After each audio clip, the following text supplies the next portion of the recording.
Tagalog Bokabularyo Tampipi.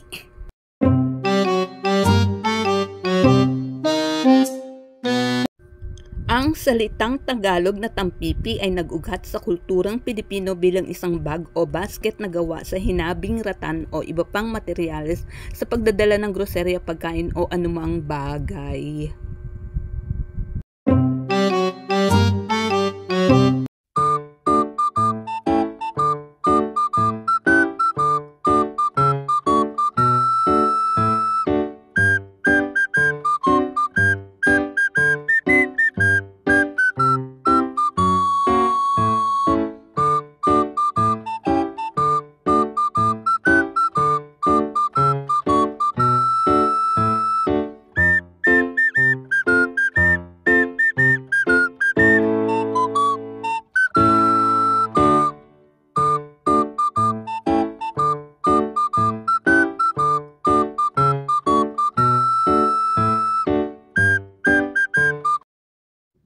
Salamat sa panonood.